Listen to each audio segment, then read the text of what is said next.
there's a disclaimer that I need to do as well.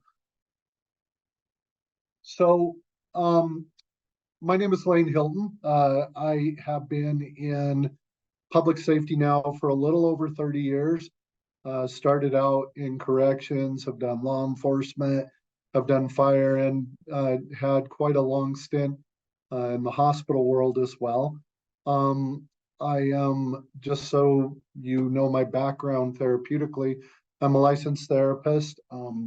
My undergrad is through Weber State University, and both of my stints in grad school have been through the University of Utah. So, Utah man am I. Just by disclaimer, I currently work for Unified Fire Authority and a few other mental health agencies, including the EAP that the University of Utah uses. But I have to say right up front that I don't have any outside or conflicting interest in this presentation. And as it says, the content views expressed in this presentation are not necessarily viewpoints shared by the Unified Fire Authority, Blomquist Health Consulting, or any of their affiliates. And anything else, I didn't do it, I swear.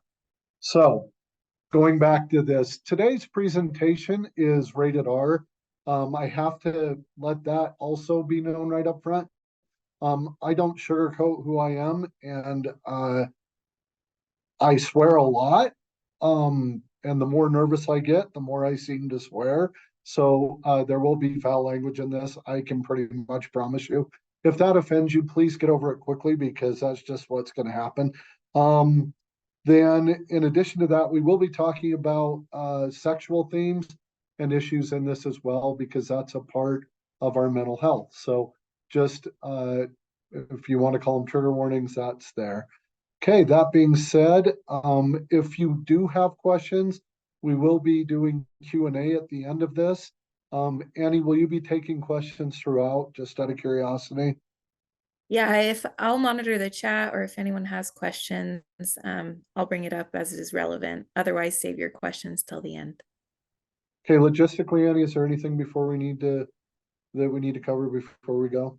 Nope. I'll throw the CME and CE codes also in the chat for everyone towards the end of the presentation.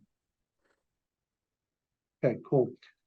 So, I went through my own issues with trauma and PTSD, and in the course of just my life, as I recovered and got better from that, I started to pay really close attention to how many of my friends, both in police, fire, and in the hospital world, were committing suicide or having mental health issues. This is me actually playing the bagpipes at a friend of mine's funeral who died by accidental overdose, that was on one of my crews. It's that caused me, that and a few other things I'm going to be talking about today, that caused me to kind of turn my sights to working with our kind. As we go throughout today, again, rated M for mature, just so that's out there. As we go throughout today, there are a number of things that they have found that are specific to healthcare workers and their mental health. One of the things that happened with mental health recently is something that happened in emergency services in 2001. It was interesting because I started to notice all the way back in the late 80s and early 90s that we were different. I'm going to talk a little bit more about that in a minute as well. But suddenly 9/11 hits. And right at that time, and just like that, stuff like this started to come out. And we took on this role of America's finest and America's bravest. And none of us really know what the hell that means, other than discount at some restaurants and free shit at 7-Eleven.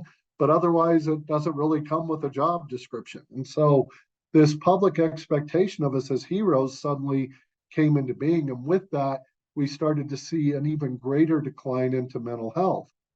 And fast forward to 2017, not a lot of research had been done, because at that point, the research that they had been doing on us kind of stopped because of the hero aspect, and we don't need help. Well, I remember sitting there during the pandemic, and I came across this one day, and suddenly, just like that, healthcare professionals in the hospital setting suddenly adopted the same thing that we had been facing as well. And you start having things like this come forward. Healthcare heroes suddenly became the new buzzword and moniker. And now you guys get to do the exact same thing that public safety has been going through for the past couple of decades. And now you have this cape wearing persona that you don't really know what that description is, but now you're expected to live up to it. And the first thing that went through my head was those poor bastards. And it really does make a big difference into how we think and how we feel and how we're treated. And I'm sure that many of you, and I know that it's often said in jest, particularly amongst each other, finest, bravest healthcare hero. It's said in jest, but to the public, that's what we become. And suddenly, if anybody sees you in your scrubs grabbing coffee before work, they're suddenly thank you for your service and buying your coffee. And what even the hell is that, right? And that's part of what we need to look at. But going back to that research that they were doing pre 9/11, and they had started to look into it. Public safety at the time would give personality tests and psych testing to allow you to get into whatever branch of public safety you were going into. And they use a test that many of you I know are familiar with called the MMPI. This is a copy of an MMPI-2 score sheet. If you notice, there is those parallel lines that run through the test. If you fall within those parallel lines, you are considered, and I realize that this is very subjective, but you are considered within normal limits or normal. Okay. If you go above or below those lines, then you are, of course, skating outside of what would be considered normal. And the higher you go or the lower you go, the bigger the incident or chance there is that there is a mental illness present. At first, when they started using this test, and the MMPI is really the gold standard of personality testing worldwide, and it's been around for a very long time, several decades. And the validity scales on this thing are top notch. For example, if you're taking the MMPI and you have a mental illness and you're trying to fake it, it will pick that up. If you don't have a mental illness and you're trying to fake that you do, say for a medical retirement for PTSD, if you don't have that, it will pick it up. There are lots of different things that this thing will pick up on in terms of how your personality works. And so they would give this test, and of course they wouldn't get rid of anybody that fell within the normal range, but they weren't hiring people that fell outside of that normal range. But in the testing, one of the things that they noticed is they kept seeing a recurrent theme of elevation in 5 categories. And these categories are, and were at the time, still are, narcissism, aggression. Then we also have psychotic behavior, extroversion, and empathy. Those 5 areas were elevated. And so they weren't hiring people on the fire departments, police departments that were scoring high in those areas. But one of the things they noticed is the people that they were hiring wouldn't stay on the job. They were leaving within about 5 years. And so they started to look into the test in and of itself to find out why. And they know the test isn't messed up. The test is, like I said, pretty spot on. And one of the things that they did to try to figure out what was going on is they gave this test to people that were already on the job. And this happened about 1994 to 1996. And the results came back from people that were already working on the job. And what they noticed is all of those people scored in elevation to those areas that I mentioned. And so now suddenly you have a quandary because you have a bunch of firefighters and police officers that are scoring outside of the norm. And so what they did to remedy that is they just created a new test for us. And so we're on the MMPI 3 now, and it's called the MMPI 3 for firefighters, and there's one for police officers, and there's one for dispatchers. So they started to extend the research, and one of the things that they discovered is they started to look at nurses and nursing in the healthcare industry and a couple of other professions, and they're finding the same results.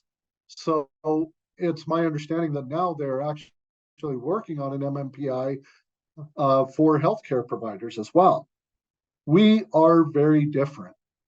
Now, because they gave this test and they did the studies with people across the nation, different ages, different ethnicities, different genders, they realized something very quickly, that it was not a social issue that was causing this. And so then they started to look at the neurology that those of our kind possess. So when you look at yourself in the mirror and you ask yourself, am I messed up? The answer is yes, you are.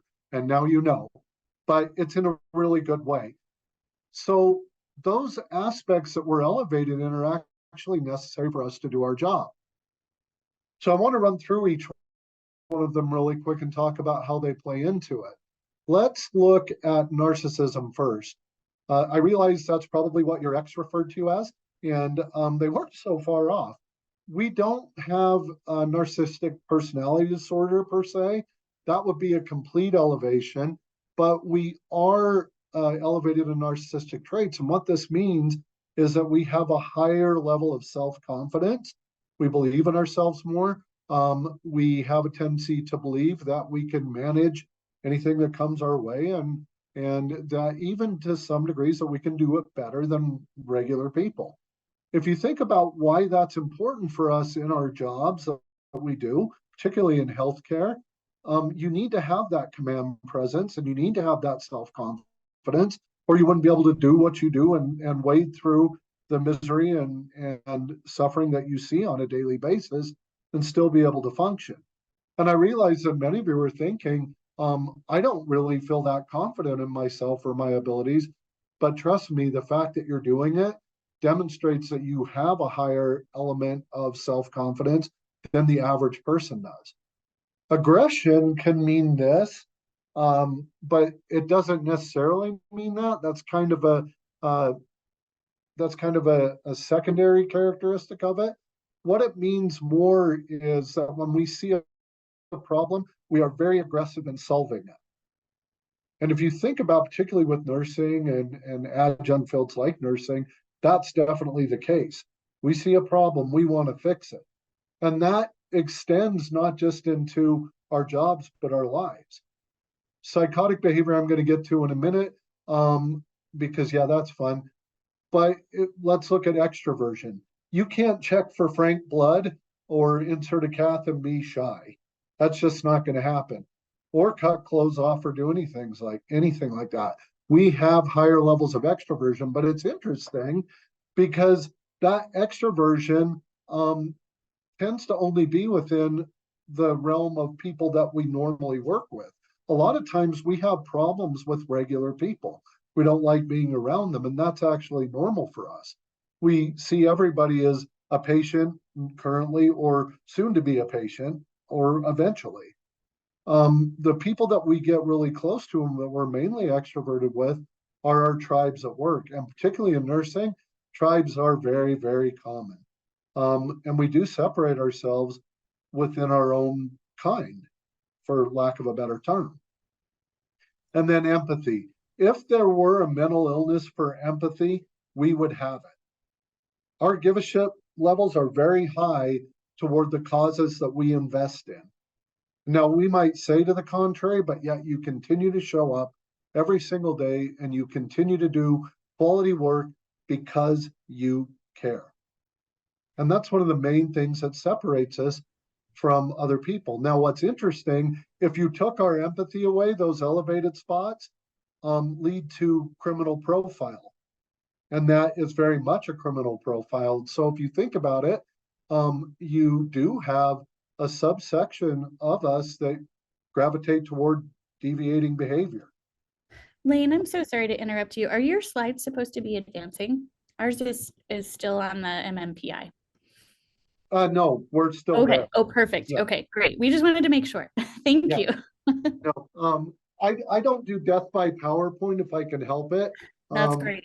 Yeah, so mine is more personal.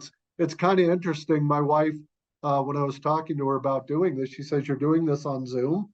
Because she's seen me do this lecture before. I've done it probably a couple hundred times now. And I said, "Yeah." And she said, "How are you going to pace?" I always pace when I do this. So I'm having a very hard time not getting up. But yeah, there's not going to be a lot in terms of slides. It's more discussion. Perfect. Thank you. So getting back to this, if you look at some of the more prolific criminals that we have seen in the US, things like the Golden State Killer, who was a police officer. Even locally, we had a local person that was convicted of several murders named Mike DeCorso.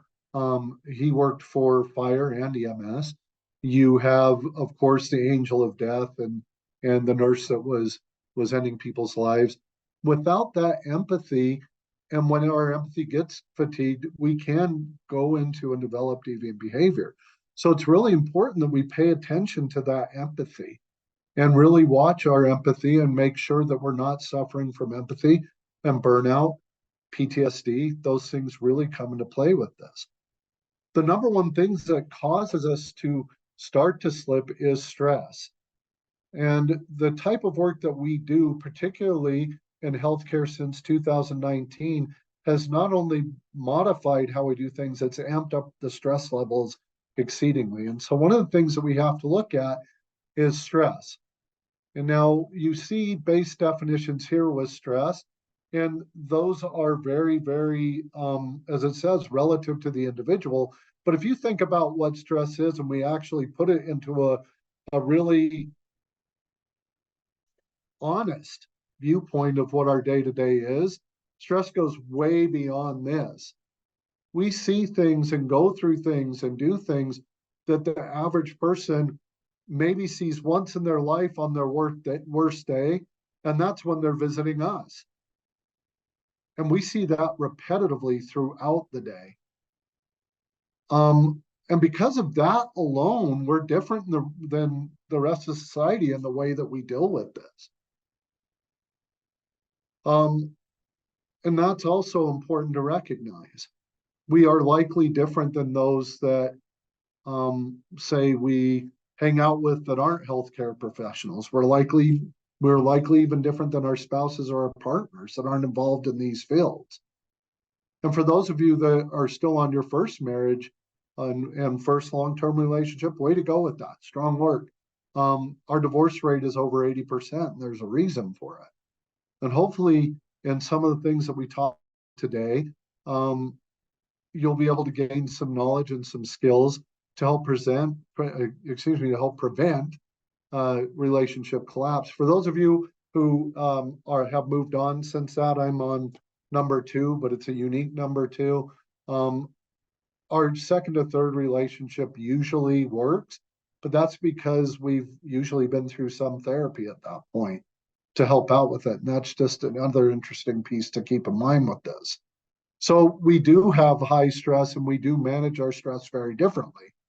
This is how regular people deal with stress. And this is really important. We're going to get a little bit in depth here with our body chemistry. Whenever we have a stressful event occur, we go through the alarm response cycle. And we're going to be looking at regular people, not us. Okay. We're looking at the them. So when an average person goes through their day, they have different levels of stress and they kind of go up and down on a continuum. Within this continuum, they might have an event happen like they get a phone call from their best friend and their best friend got their dream job. And they're like, yay, my friend got their dream job. That level of stress and eustress is what they call it. It's positive stress. Isn't enough to send them over a level that would require a chemical change in their body. But let's take the average person and say that they are driving the street and it's wintertime and they hit black ice and they start to skid. At that point, their body goes into this alarm response cycle. What happens with this is their cortisol levels initially go down, and that signals the body to release their biological catecholamines, or we'll just refer to them as the bioamines for ease in today's lecture. But these are norepinephrine, epinephrine, histamine, dopamine, and serotonin. And to say those again, because it's really important that you remember them, not because there's a test at the end of it, but this is really what our mental health is bridging on, and on quite seriously, our lives can depend on this. So again, it's epinephrine, norepinephrine, our adrenaline cycle. Then we have histamine, which helps us deal with stress. And then we have dopamine and serotonin. We're going to talk a lot about those a little later on in this, but remember them, please. So when cortisol goes down, those bioamines go up. It tells our body to turn on our limbic system and let our limbic system go to work. Now, if we got emotional during this time and we went back to the prefrontal cortex, which is where regular people spend most of their time, we wouldn't be able to save ourselves in those types of situations. So when a regular person goes through that, what their body does, and our bodies do this too, is it puts a block in the neural pathway connecting the limbic system to the prefrontal cortex. That way we will stay in the limbic system as long as the alarm response cycle goes on. All right, so cortisol goes down, those bioamines go up, and here's those bioamines that we talked about. Cortisol is one of the hormones that get affected by this, as I mentioned. The other one that we're going to be talking about today is testosterone. But when the limbic system is signaled to go on, then the following behaviors come into play: fight, flight, freeze, feed, and breed. We used to do 5 Fs and people got offended, and so we changed the last one to breed, but it's easier just to remember 5 Fs, so do that. Going back to this slide, we go into that limbic system, and then a bunch of different things start to go into play. Those different components of the limbic system, which is highlighted in the red area here, start going up. And one of the main things that kick in is one of the main parts that kicks on is that amygdala. Now, if you look at the amygdala, it really deals with memory, decision-making, and emotional responses. So when that person is sliding on the black ice, the limbic system turns on, the amygdala starts to go active, and the first thing that usually happens to them of those 5 things is they freeze. And that's really good job security for us, because they'll usually hit something, and then we can start our job in helping them get unstuck from that. If freeze lasts a long enough period of time, then what happens is fight kicks in, and they'll fight to get a hold of the wheel.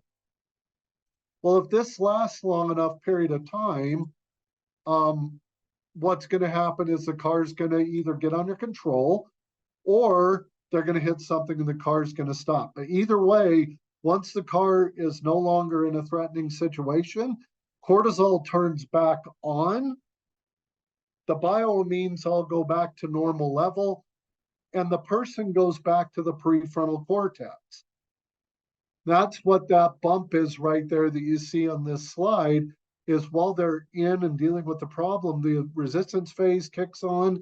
And then when they start to leave, that's the exhaustion phase. And this entire cycle lasts about 90 minutes from the start of the event until after the event is over and our bioamines calm down. This is how we're different from a regular person, though. When a regular person, sorry, I keep hitting the wrong buttons. When a regular person goes into this, they go into that cycle and they react exactly that way. How we're different, though, is instead of spending the majority of our time in the prefrontal cortex, what they're finding is we spend the majority of our time in the limbic system. And so it isn't the job that creates those heightened responses in us. We already have heightened responses when it goes to fight, flight, freeze, feed, and breathe, because we live there more. We go into the jobs that we do because it feeds into that, and it gives us a place to exercise those behaviors. Now, one of those behaviors that's absolutely worthless to what we do is freeze. And because of that, we go to whatever school it is that will contain that, whether it's nursing school, whether that's medical school. Part of the reason it's so grueling to go through those, and they are incredibly difficult, is the instruction is designed to make you go into the limbic system and stay in the limbic system so they can drum freeze out of you. The setup and the logistics of those programs isn't arbitrary. It's intentionally done to do that, because if freeze happens, we're pretty much worthless to the people we're trying to serve.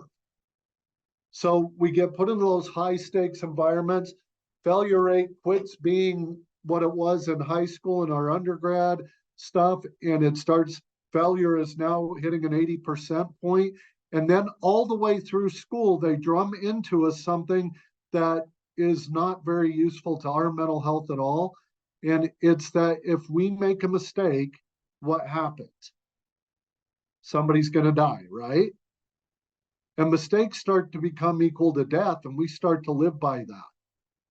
So we constantly are in our limbic system, and we don't really have that much opportunity to go out unless we go home. And because our shifts tend to be 10 and 12-hour shifts at the minimum, we are in that limbic system several times a week for many hours during the day. At about the 5-year mark of this, our body, it's really hard on our body to go through this alarm cycle.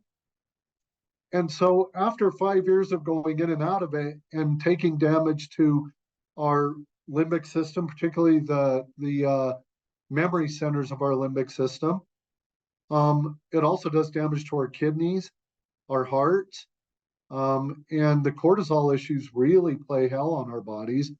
Our body stops trying to go out of it, and it just keeps us stuck in the limbic system in this alarm cycle permanently. And so what that looks like is we're in the limbic system. That block goes there to keep us from becoming emotional like a regular person would be. And so we don't go into our prefrontal cortex very often. Because of this, we also get stuck with the emotions that come from the limbic system. Most of our emotions come outside of our limbic system, but ours then become the emotions that are available in the limbic system, and they are 3.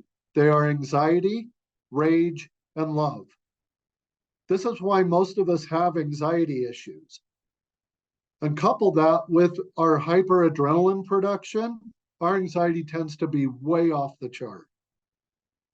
Rage, yeah, when we get pissed, we really get pissed. And then it's odd that love would be there, but if you think about it, in that fight, flight, freeze, feed, breed cycle, fight goes with rage, flight goes with our anxiety or the want to run away, and love goes with breed, at least it should. This is why when we fall in love with somebody or when we love something, we love it unnaturally hard, which is why a regular person can go through a breakup or a divorce and it affects them, but it doesn't take them completely out of the picture. But for us, it causes massive problems. And we're going to talk about those problems in just a minute. So then what happens, and as you can see, freeze, we don't really have that. That kind of goes out the window. But fight, flight, feed, and breed become our primary behaviors. That becomes our behavioral range. And our emotions get stuck on anxiety, rage, and love. That becomes kind of permanent at that 5-year mark, and this is what it looks like. Now, the whole point and purpose of this lesson today is to help you recognize symptoms that go along with these, because if you are exhibiting these symptoms, that is how our PTSD manifests. Okay. As I mentioned, the research had kicked back up about 2017. And we got really, really lucky because the majority of the research that was done on this initially was all done at our own University of Utah. And they did an amazing job. And the doctor that was over this, his name is Andrew Smith. So Andy Smith is kind of a common name, but watch for him, especially in research and dealing with healthcare providers, because in 2022, sad for us in the first responder world, Dartmouth University took him, and now he's doing research specifically geared toward healthcare providers in the hospital setting. And there's been some fascinating new research that's come out with that. We're going to talk about a journal article that's being released. It's either this month or next month in JAMA that specifically deals with hospital workers and stress that they're seeing as those healthcare heroes.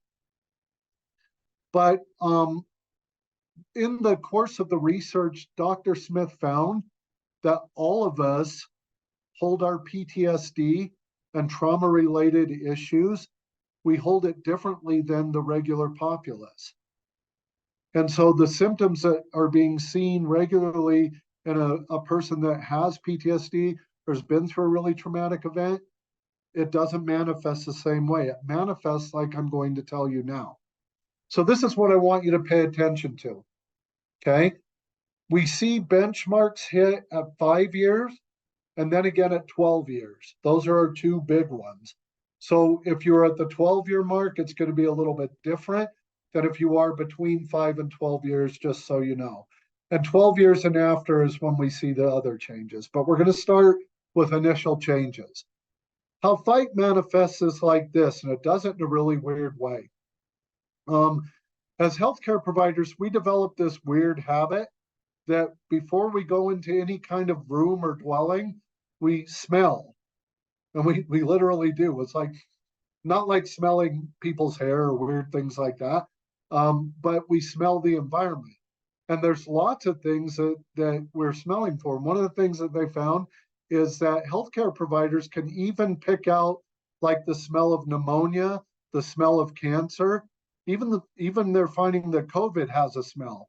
It's not just reserved for things like GI bleed, gangrene, and way dead. We can really start to smell those things. And I know another one that's really common, that respiratory therapists, for example, can pick up even differentiations in chronic obstructive lung issues and acute lung issues like Pseudomonas. They can pick that up. It's really fascinating. The reason this is important is because when we go home, the first thing we do is we walk into our house and we go like this. Why does my house smell like shit? And we start looking around really frantically and we go, why are there dirty dishes in the sink? When I left, there were dirty dishes in the sink. And now that I'm home, there's still dirty dishes in the sink. Doesn't anybody do anything while I'm gone at work? And we're really starting to get wound up. And then we see the garbage. Why the hell is the garbage can full? It's full all the time. I'm the only one that works it out. Can't anybody get off their asses and do anything but me? And then we look at the floor and one of our kids' shoes is on the floor. How many times have I told them to pick up their shit? And now we're carrying a shoe around the house and we're doing dishes and we're still in our scrubs. And our partner walks in and we're like, oh, you're home. And then they see that we're doing dishes in our scrubs, holding a shoe. And they go, that person came home. And they start to sneak out, trying to like fade into the bushes like Homer Simpson. And we turn around and we look at them and we go, aren't you even going to say hi? That's what fight looks like.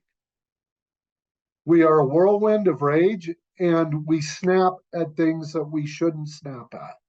And when we're not snapping, we carry ourselves constantly like we're going to blow up. And suddenly our family starts walking on eggshells. And the number one things I hear when I do couples, the number one thing I hear is, I feel like I have to walk on eggshells. And if you're saying to yourself, well, my partner doesn't have to walk on eggshells with me, I want you to say, hey, I had some training today.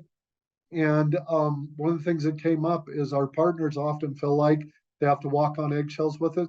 Honestly, do you do that with me? And watch what they say. Watch what they say. That fight response tends to be really, really active. And we get really, really frustrated easy. And there's a reason for that. We're going to talk about that in a minute. What flight looks like is it initially takes on alcohol use generally because they don't drug test for alcohol use in terms of stuff and it's legal. And as long as it doesn't show up at work, we tend to be okay. But after a while, we maybe had too much to drink before we got on shift the night before and we're a little hungover, or we start to gain a lot of weight from it, or we just feel like shit all the time. So we tell ourselves, okay, I'm going to cut back on the alcohol use. But one of the reasons that we use alcohol is to numb that constant feeling of being penned up and angry. And it helps us kind of decrease with that. So when we go off the alcohol, what ends up happening is we have to have something else to drown that out.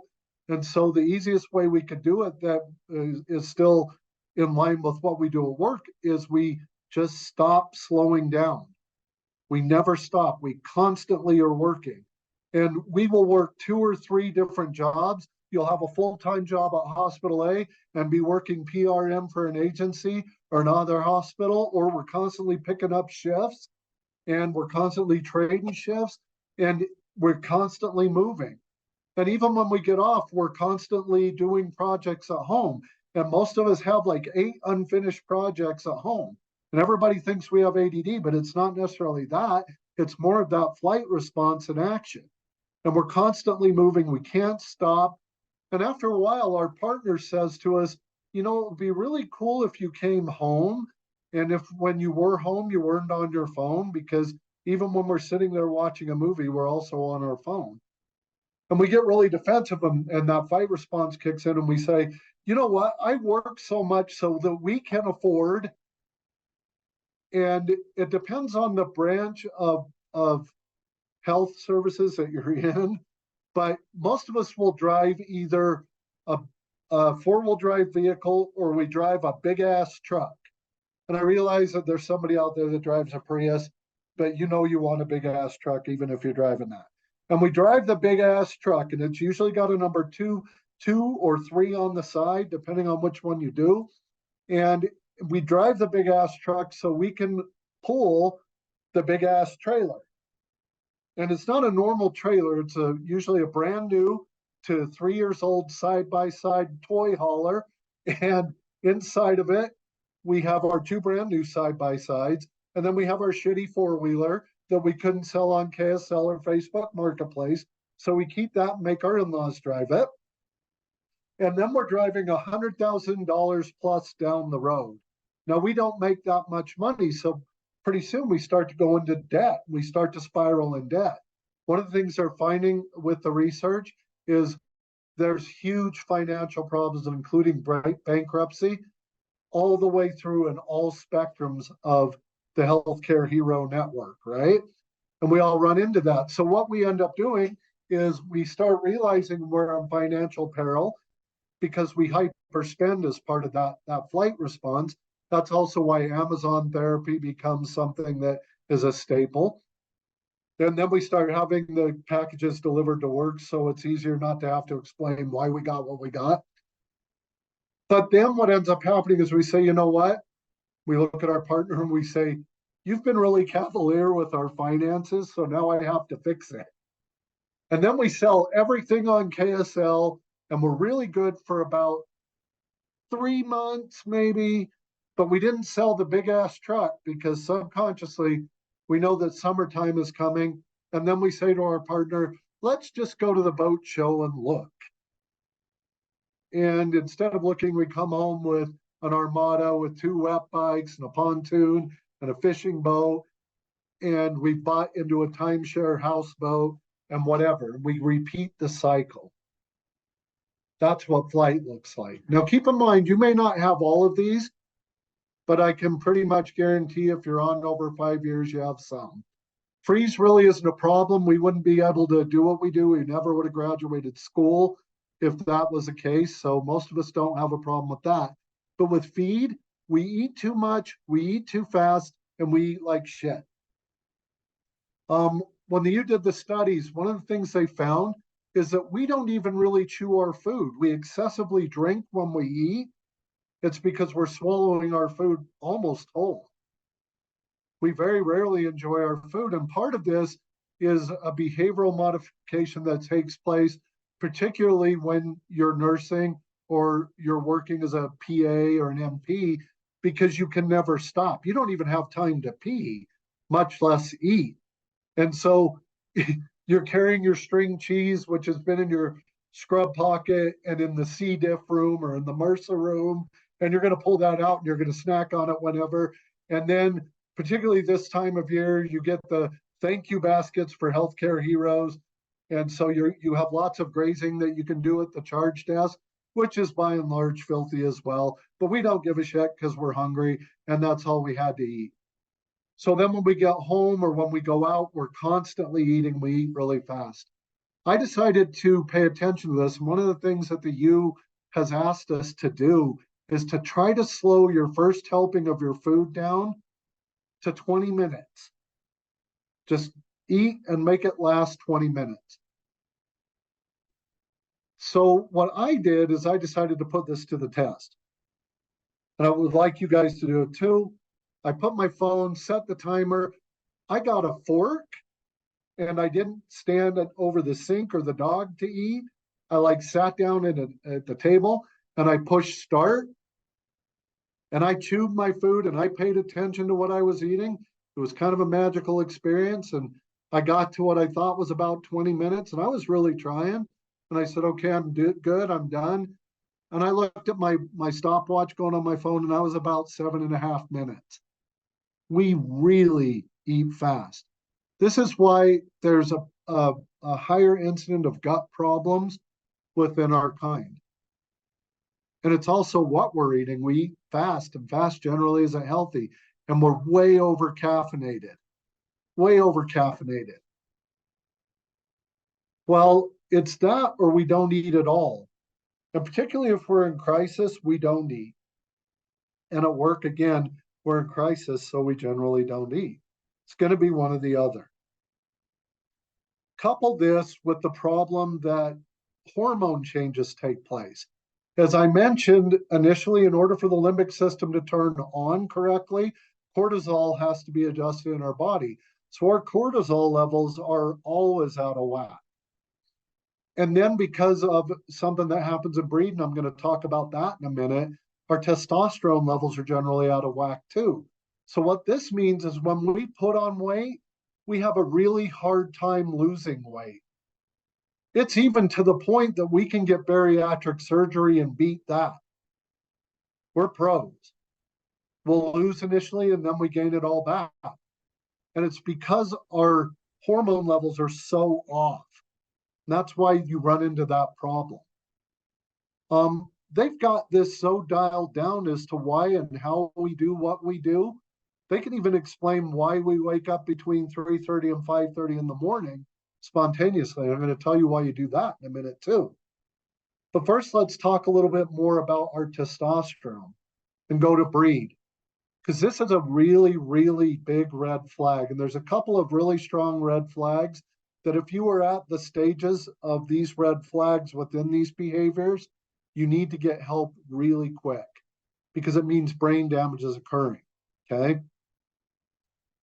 So as we go to work, the last thing we want to do if we're in a crisis and we're running in the limbic system, our body thinks we're always in a crisis. So the last thing that we want to do is to have sex. So initially when we go into this, how our body manages that, and this is between years 1 and 5, generally is our testosterone drops to manage that situation. Because if you're at work and you want to have sex, please come talk to me because that's a red flag, number one, but two, damn. So our body cuts that testosterone off and we start to go into symptoms of low T. And so you'll notice that like your skin gets really dry and itchy, your joints and bones start to hurt, they ache a lot, You start having migraines that just come out of nowhere. You start having trouble sleeping. You have really no desire for sex. And if you do, it really does affect things. In women, it causes a lot of vaginal dryness and anorgasmia or delayed orgasm.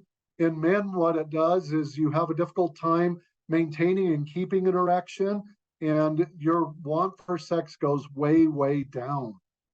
And so then what ends up happening is we go in and we have our hormone panel done, and the doc looks at it and he goes, "Good Lord, your test is the level of an 80-year-old person." And rather than asking why a person in their late 20s and early 30s has a test level that's that low, what generally happens is what we see, and that's they say, "Here, let's put you on testosterone injections." Males will generally do either the gel or injections.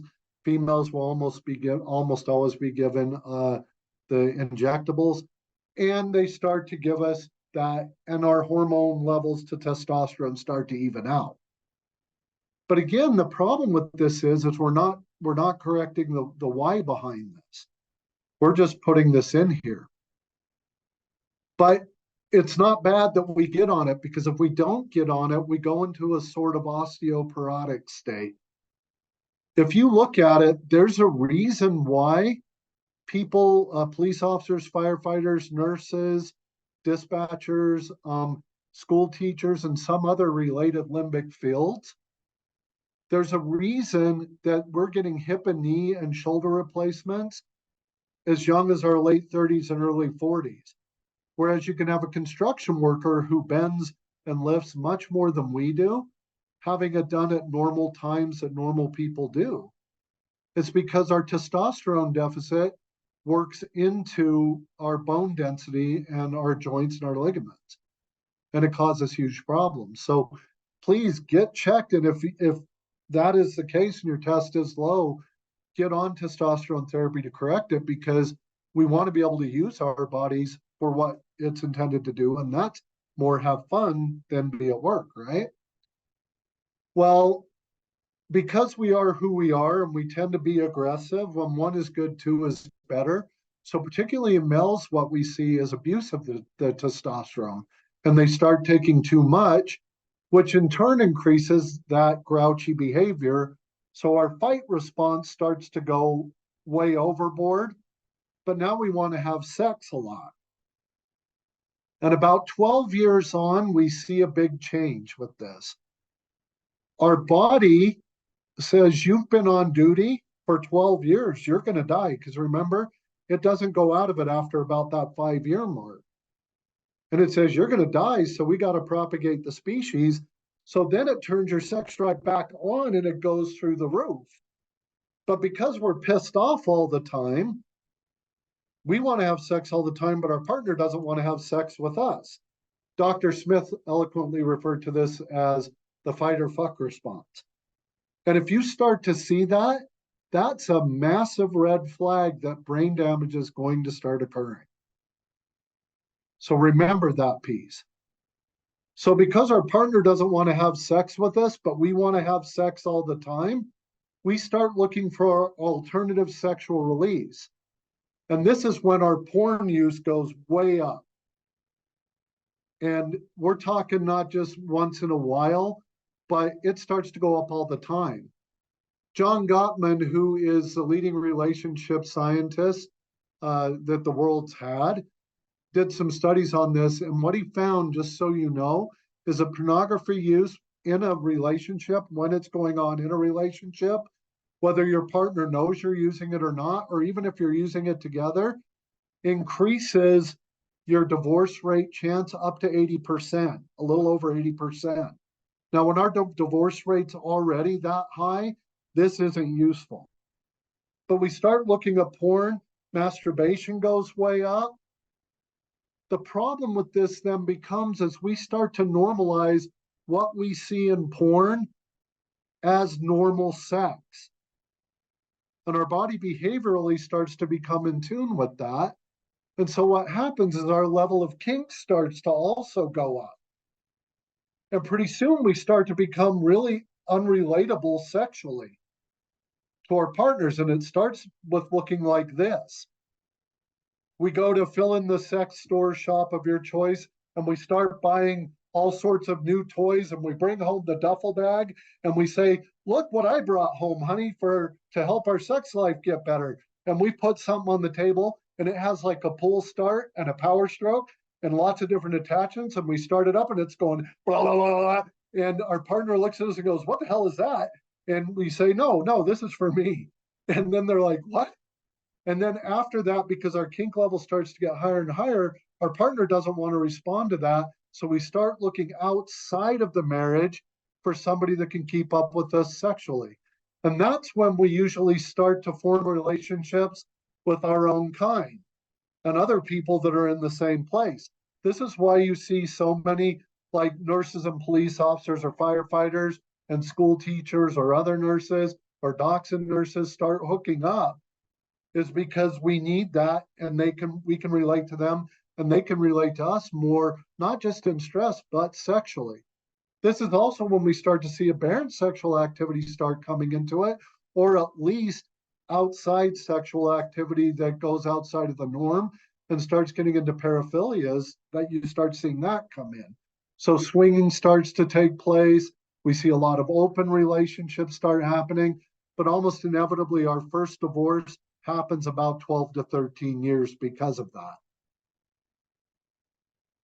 So this is our behavioral range, and that's what it looks like. If you are having any of those symptoms, that means that your PTSD is starting to manifest that way. If you're not having those symptoms yet, be wary of them and watch for them. And the sooner you get this taken care of, and there are therapies that work very well with all of this, the longer your career will be and the healthier you will be after retirement. Now let's talk about that emotional range. Our emotions tend to be centered around anxiety, rage, and love. Because we only have 3 emotions, what our body tries to do is it tries to combine those emotions to create new emotions. So if we combine, for example, anxiety and love, what happens? Well, the first thing that we start to see emotionally is we get really, really scared and worried for the people that we love that we're not with. And so if our kid is 10 minutes late getting home, we're blowing up their phone and we're going out and we're putting up the missing and wanted posters, of course, that we had pre-made because we hyper prepare for everything, and our contingency plans have contingency plans because our anxiety is so high. So we're out there and we're looking for them. And then they get home 10 minutes late and we rage out on them and we take away their birthday and we say, you will have no friends. That's how it works. And it's because we that anxiety and that love mix. But then later what happens is we start to get really suspicious of our partner, and we start worrying they're cheating on us. And so then we start to exhibit controlling behaviors. So if you remember, the number one thing that I hear from our partners when we go to couples is that I'm walking on eggshells. The number 2 thing I hear is they are really controlling. And we start to really control or attempt to control the behaviors of our partners because we're suspicious. We start to control the behavior of our kids way over the top because we are worried about them. And if your partner ever tells you that you're being controlling, trust me, you won't think you are, but you are. We're like the smelly kid in the room. We don't know we stink, but everybody else does. But when we go to work, we're hanging around all the other stinky kids. So to us, that's just normal. It's when we get out. So pay attention to your partners, pay attention to your kids, and listen to them. Listen to what they say. Look at how they act towards you. Because that will be a good litmus test to see if you're hitting that point. Now, if we take rage and love and combine it, the number one thing that we as healthcare providers get arrested for is domestics. Number 2 is alcohol-related offenses, particularly DUI. Usually the alcohol and the domestic go together as well. And again, that's because that aggression piece that we have meets love and rage when it combines. But if you combine anxiety, rage, and love together, the resulting emotion, think about it, is frustration. And we are the most frustrated people on the face of the planet. We are frustrated constantly. And if we don't have something to be frustrated about, we will create something to be frustrated about.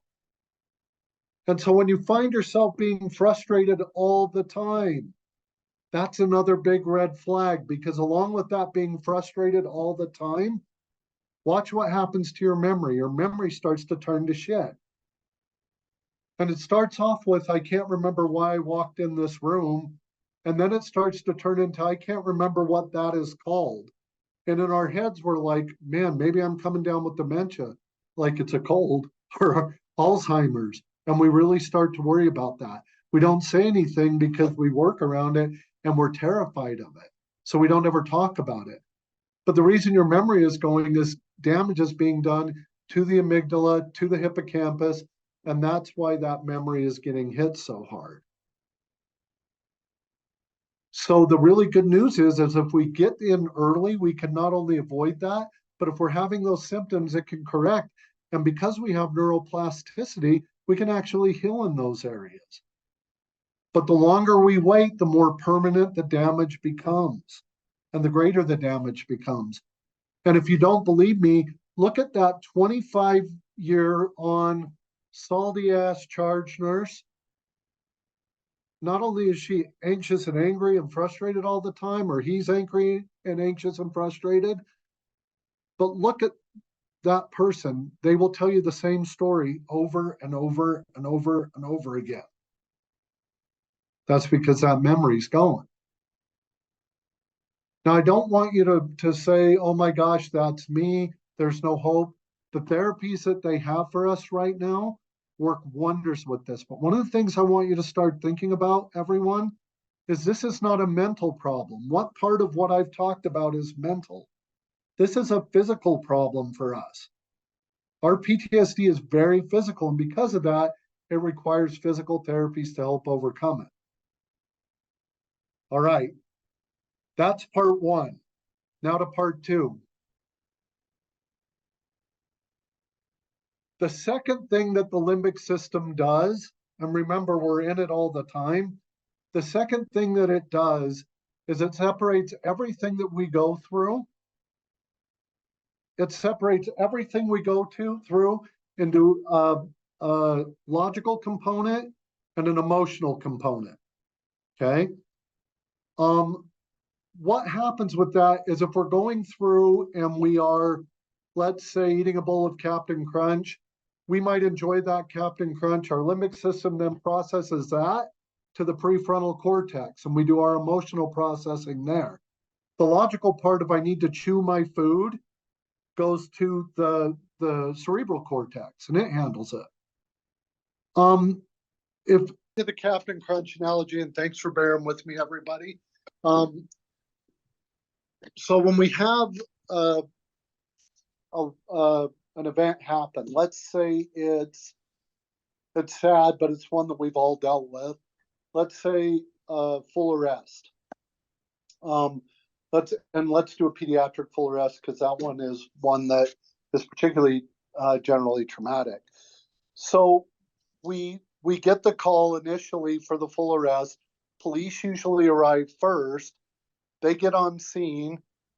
They know that the baby is dead. Rigor's usually in, or livor mortis is in, and they take the baby, but mom is screaming at them to do what they need to do to save the baby. And so rather than telling the mother, your baby's been down too long, they'll immediately start working because they don't want to have to do that piece.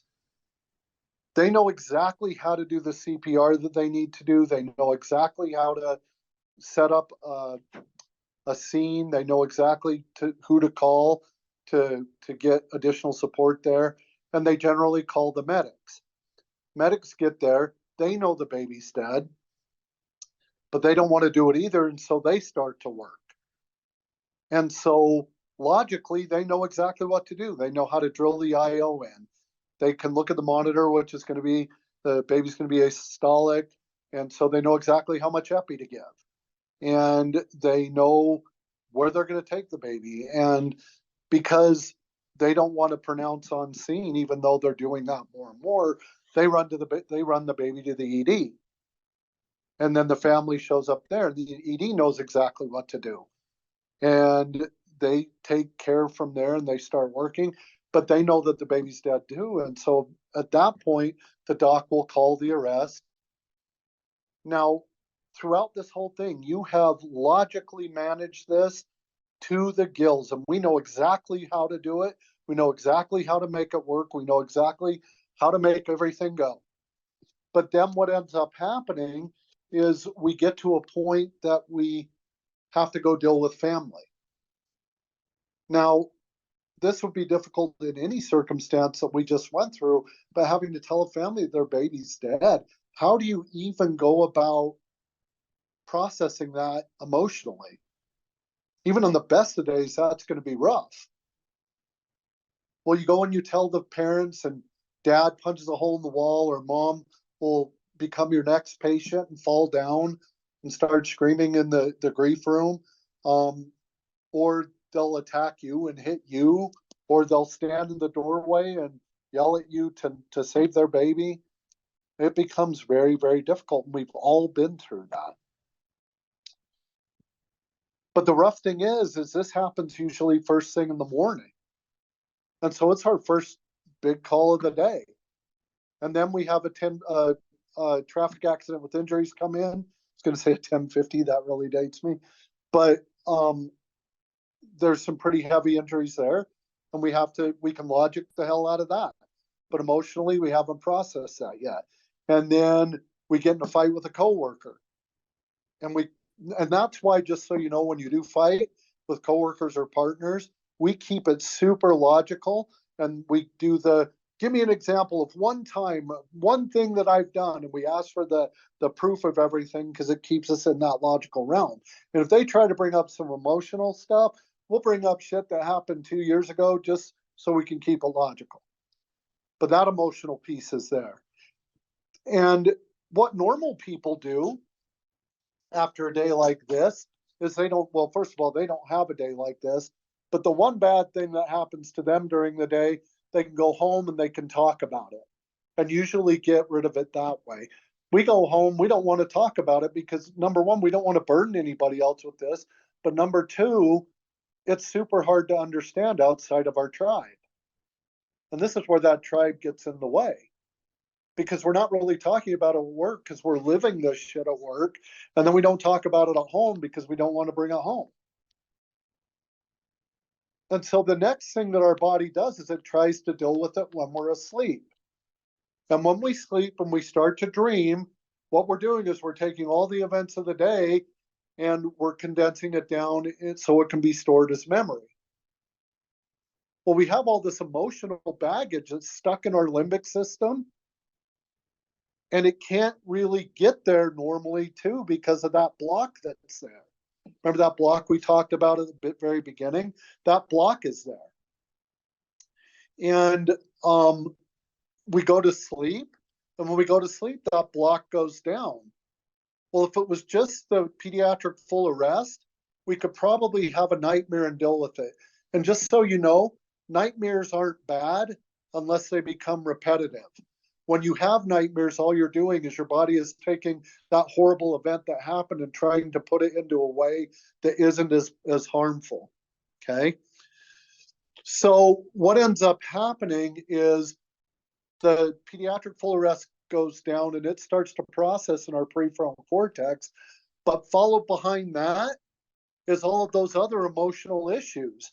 And so when that hits the prefrontal cortex, it overwhelms our prefrontal cortex. And what our body does is it sends a bolt of adrenaline to wake us up. And that usually happens between 3:30 and 5:30. That's why you're waking up then. And when you start waking up consistently between 3:30 and 5:30, or if you work third shift, the sleep time equivalent of those last few hours of the night, what that means is you're not going into deep REM sleep, because that's when we process that. Okay, and that's why you're waking up. And you wake up and you're like, well, I'm awake. I don't know why I'm awake, but I'm awake and I can't go back to sleep. And then our anxiety starts kicking in, and then we're just up. The youth studies demonstrate that we get 6 hours of sleep if things are good at home. That's our average. When things are shitty at home, we get more like 4. And that's not sustainable. When we get woken up during that period of time, it causes a massive problem, not just lack of sleep. I want you to go back to the very beginning of the lecture and remember those bioamines. Serotonin is not a forever commodity in our body, and we have to make it every single day. And guess when we make it? The biggest production of serotonin takes place during that period of time of deep REM sleep, which we're not going into. So we go into serotonin drought. Now, if you think about what serotonin does, serotonin regulates our circadian rhythm and our sleep-wake cycle. And so suddenly we have a hard time falling asleep, and then we can't stay asleep. Okay? The second thing that happens is serotonin is responsible for our mood. So our mood goes down. Now remember, we're blocked from our prefrontal cortex, so we can't access the emotions that are present there. And so our emotional range, remember, is anxiety, rage, and love. Sadness isn't in there. So when our serotonin levels get low, we don't really present depressed like everybody else does. What our depression manifests more in is increased anxiety, rage, and frustration. So when you find yourself being more anxious and angry and frustrated, that means that your depression is getting higher because you're not producing the serotonin, because you're waking up between 3:30 and 5:30 in the morning, because your limbic system is full. See how that works? So what we do to combat that is we use therapies that mimic REM sleep while you're awake. What it does is that drops that block that is present between the prefrontal cortex and the limbic system.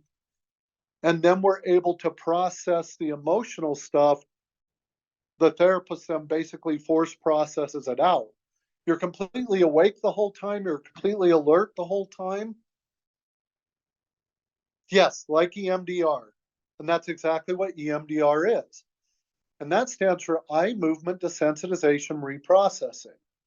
So EMDR works really well if you know the first or the worst one that you have, and that's what we operate when we do EMDR, because we either go off your first real big traumatic event or your worst really big traumatic event. But if we don't know those, what EMDR can do is it can help us find them. Because very often we don't remember our first and the worst in terms of what? Was it the pediatric full arrest, or was it the time that I got stuck in the room with the patient in the Hoyer lift when they had C. diff? And that was awful. And it was more than a shit blizzard. And that took some therapy right there. But anyway, it's going to be relative. Is it Is it the stinkiest? Is it the grossest? Is it the most traumatic because I somebody I cared about? So EMDR can even help you figure out what is at the root of your stuff. Now, if you happen to know what it is, there's even a faster form of it called accelerated resolution therapy. And that uses eye movement in this way, but it's like EMDR sped up 10. And we've seen results with complex trauma and PTSD being resolved in 3 sessions. Okay? And it works really, really well that way.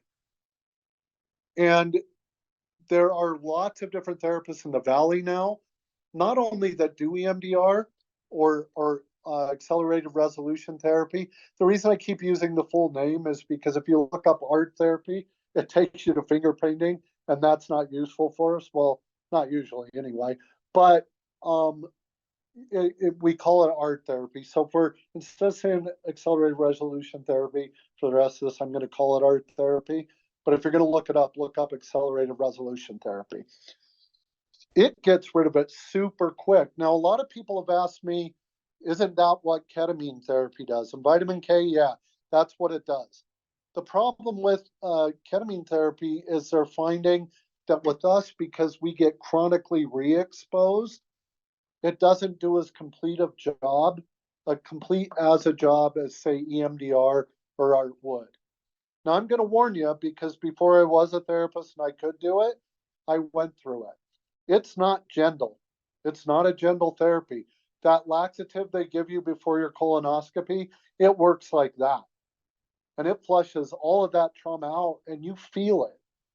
You don't relive it, but you feel it. But remember, it's just for a minute. And once your limbic system is completely empty, you go back to normal. Now, here's the rub. As long as you stay in the job that you stay in, you're going to have to go back and get it done about every year to 2 years. If you work in the ED, or if you're working in home health and hospice, it could be even as much as every 6 months, because you're surrounding yourself with much higher amount or higher acuity anyway of those type of calls. And I hope that makes sense. So I'm going to give you an object lesson into how this all ties, okay? I'm going to use myself for it. So at the time of my biggest collapse, I was going through, I actually was working 5 different jobs, 100-hour work weeks weren't uncommon. I was working full-time at the fire department as a hazmat captain. I was also working as a SWAT operator for Salt Lake County Sheriff, now UPD, part-time. I was working at a hospital part-time. I was teaching at the universities, and I was still doing some construction work. And so what it would look like is I would go to work for my 48-hour shift, get off immediately, do a day shift at the hospital, do a warrant that night, go back and do my day shift at the hospital, go and do a construction job at night, pick up a constant man. So as you can see, I'm not sleeping at all during this process either. I'm not going to sleep. I'm not managing myself. And I'm chronically being exposed to trauma over and over and over again. I didn't realize I was getting bad. But at my worst, and I mean this without like exaggeration, I didn't go home in July. I didn't even really realize I hadn't gone home. And I remember I was clearing the hospital, and I was only working a pickup shift. So it was a 7 to 3 shift that day. And I called home, and nobody answered the phone. And I had littles at home at the time. And because I had littles at home at the time, I didn't really anticipate nobody not answering. So I thought that was really weird. But I really hadn't called home in that month either. So I had missed out on everything, including the fact that I was now getting divorced. So I got to my house, and she had left, and she had taken the kids and cleared everything out. She even took my dog, which was really rough. And it was really hard, really hard. I got served papers at work, which was really, they even said, "You've been served." And I looked at the lady when she gave me the papers and said that. And I went, "You really say that shit?" And she said, "Yeah, we do." And we stared awkwardly at each other. And I said, "Well, bye." And my life started to go downhill. I didn't realize that I had alienated myself as much as I had from my kids. I certainly didn't realize what the effect of my behavior was on my wife. But everybody was tired of walking around on eggshells with me, and people were very afraid of me because I was ornery so much. And I just couldn't quit moving. And because I couldn't quit moving, I expected everybody else to behave the same way. And that included my wife, that included my kids. It was miserable. I was a prick of misery to the 28th degree. I was a pro at it. Well, I remember I got home from serving a warrant one night, and I put my sidearm on the table, and I turned around to go look and see what there was to eat. And I remember looking in the cupboard and I was like, I'll have Captain Crunch. I was like, I want it, but it cuts up the roof of my mouth, so I don't really want that today. And then I went, shredded wheat. She left shredded wheat. That's terrible. Who eats that? And then I looked at my gun and I picked it up and I put it right here and I just figured I'll eat that for breakfast. I didn't even think about it. It wasn't like I was thinking I'm going to kill myself today or followed any of the processes that we normally hear about with suicide prevention. It just became a logical spur of the moment thing to do because I had wrecked my life and everybody else's. And so when your computer acts up, you turn it off and you turn it back on. We just don't have an on switch when we do that. This is why when we have people complete suicide in our ranks, we always say the same thing.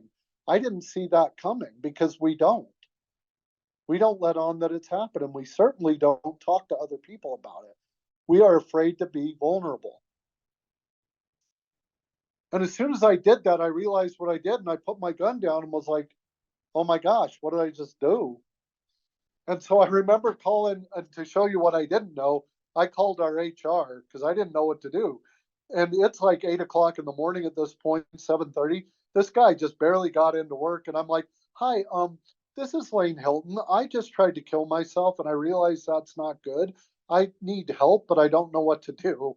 And I remember he said, who is this? But I owe that guy a blood debt because he got me in with my EAP. And so I went to my EAP, and the lady there was absolutely phenomenal, and she helped me out. And on our third session, she looked at me and said, unfortunately, I can't see you anymore. And I was like, did I do something wrong? Am I bad? And she's like, no, EAP only covers 3 sessions. And it was that point that I realized that this wasn't a good thing for me. And so I said, where do I go from here? And she said, you have to see somebody on your insurance.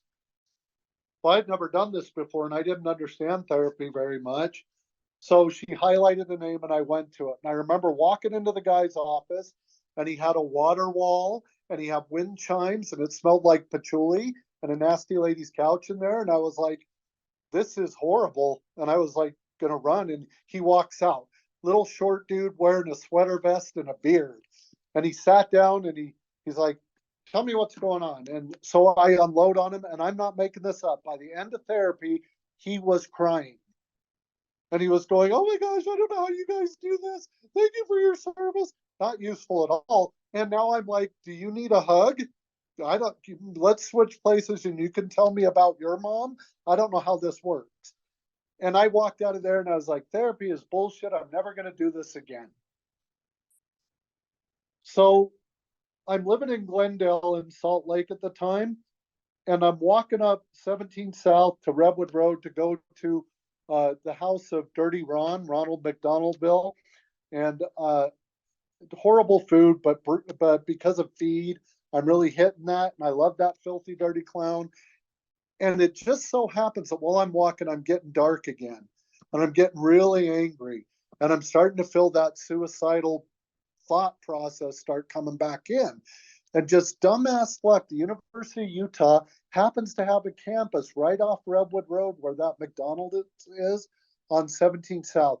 And I remember going into that campus and there was a counseling center there and I walked in and I just said, and I just marvel at the audacity because I, even as a therapist now, I can't imagine anybody doing this. But I walk into this unknown office and just say, hey, I feel like I'm going to kill myself. I need help. And I lucked out, and my angel was in there, and her name's Lonnie. And she came out, and at the time, there wasn't any research done on our kind. But she happened to grow up in a first responder and healthcare family.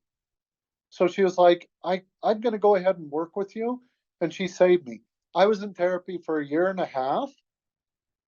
But remember, EMDR and ART weren't around at this point.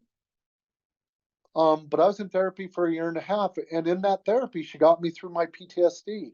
And through my in remitting my PTSD, I got better. And I stopped being such a prick of misery. And I started dating my ex-wife and I started to rebuild a relationship with my family. And I ended up getting remarried to her. And now I have an 11-year-old. Don't judge. I know I'm way too old for that shit. But my life is awesome now. And I want your life to be awesome too.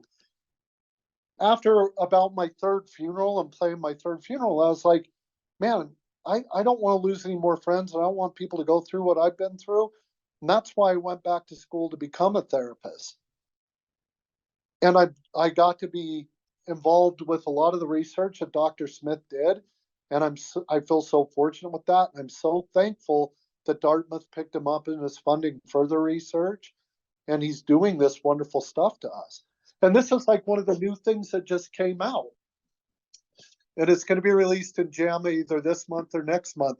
They looked at what is causing exacerbation of burnout and PTSD in the hospital setting. And what they discovered is this even has more of an impact to PTSD and burnout than the trauma that we see is how we're treated by administration. And administration, you have such a big role in this. One of the things that they found in this article is people didn't feel like they were heard by their administration like they wanted to be, and the administration isn't listening to boots on the ground. And they give pizza, really shitty pizza, but they don't really have things like peer support teams set up. And peer support teams are counseling that they train your peers to be counselors so they can do a lot of the therapies in emergent situations. And it gives us somebody to talk to when we've had one of those days. They're not giving time off like they need to. They're not enforcing that people take breaks, but they're not listening. And because of that, burnout and PTSD is getting so high.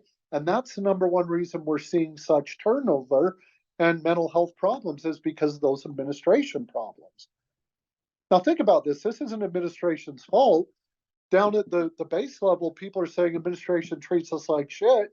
Administration doesn't realize their role in this. And because of this research, now they know. And this is such a big thing that in our department, we're actually having a company called Radix. I'm not affiliated with them. We're just using them, but it's RADIX. They're coming through and they're revamping a peer support process and helping our administration know what they can do to help our people more. That's what this research is putting out. So please, I'm begging you, if you get asked to participate in mental health or behavioral health research, please do it because it's the only way they know what works for us, because regular stuff that they give the regular them out there doesn't work very well for us. Now, as I mentioned, I was in therapy for 18 months. I don't want you to worry about that because with the new therapies, the average session length that the U is seeing and that we are seeing is 9 sessions. That's 9 weeks. And that's for people that have been really trauma exposed. Like I said, I've seen results in as low as 3 sessions. And we're right as rain and we're good to our families again. And we feel good and we start to actually like work and like our families and like our friends and stop isolating. And we go out and we start living our lives again. And it's wonderful. That's what I want for everybody that's here. And that's what I want to continue to keep having on my end as well. So how do you get in touch with somebody to do this? Annie has assembled some network stuff that you can see right here. You can hit that barcode. For those of you in Utah, in the Use network specifically, you have your EAP is Blomquist Hill, and they have a first responder team that only works with us. It's awesome. If you happen to be in the IHC network, they have their own EAP and you can contact them, and it's free counseling for your families. And you can get through this. If I can get through it, you can get through it. Now, what if you're in a really bad place right now, but you don't know what to do and you don't really want to hit therapy yet? At least do this for me. All of the stuff I've talked about today, you can take a really deep dive with it by reading a book called The Body Keeps the Score by Bessel van der Kolk, an amazing physician. Again, that's The Body Keeps the Score. I wouldn't read the whole book. I mean, you can, but it gets kind of unrelated to us after chapter 7. But read up to chapter 7. It also talks a lot about EMDR and how it can help us. The other thing, and I'm going to ask you to please do this. We have such a problem being vulnerable because we take this hero bullshit to heart and we don't talk about it. We don't seek help. Please listen to this. I think she's the most intelligent person in the world, and I love her dearly, and her name is Brené Brown. Some of you may have heard of her. Some of you may have listened to the podcast, but I'm going to ask you to please listen to a very specific thing she put out. It's called The Power of Vulnerability. Now, she didn't write it for us, but I swear it feels like she did. And you can't read, it's not a book, you can't read it. They taped her doing a seminar, and so you can get it on Audible, but I'm telling you, it will change your life. Brené is amazing. The other thing I want you to do is really take an honest self-inventory and see if these behaviors are present. And if they are, reach out. They're not going to get better on their own, especially if your sleep is messy, like we've talked about. If you're in that hypersexual phase, and if your memory is going, those are our big 3 red flags. And if you're seeing those, I need you to get in as soon as possible, because I don't want you dead, and neither does your family, and neither does your tribe. And that's the last thing I want to talk about. All we got is us. And I would be willing to wager that there's so many of you out there that recognize these symptoms, but we're not even talking to each other about it. Let's normalize this, because it's not a matter of if we're going to have these issues and these feelings and these emotions and these behaviors. It's a matter of when we're going to have them. And so let's start talking to each other about it and encourage each other. If you don't have a peer support team set up, get one set up.